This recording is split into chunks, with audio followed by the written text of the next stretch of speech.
Recording studio ठकरा बाजार।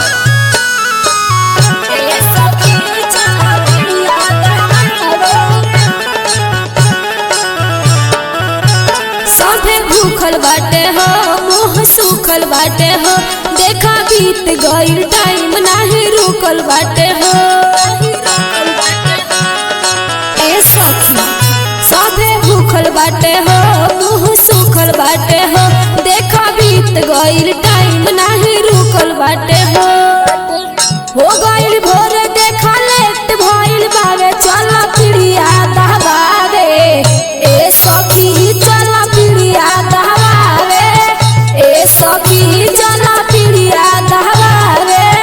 ए सखी चला पिड़िया दहबावे। ए सखी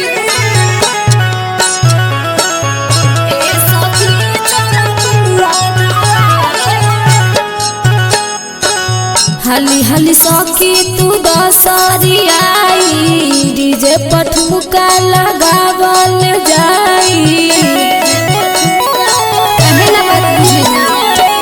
हली हली सखी तू दसरी आई, डीजे पर ठुमका लगावल जाई।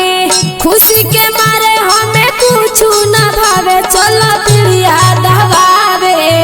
ए सखी चला पिड़िया दहबावे, ए सखी चला पिड़िया दहबावे। ए सखी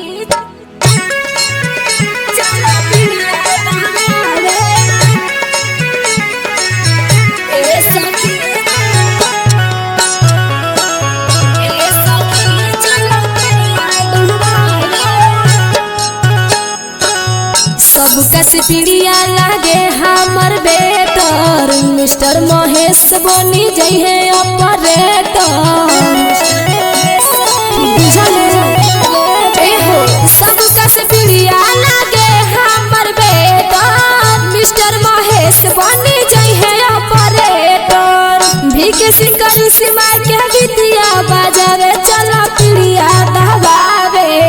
ए सखी चला पिड़िया दहबावे, ए सखी चला पिड़िया दहबावे। सहानी रिकॉर्डिंग स्टूडियो ठकरा बाजार।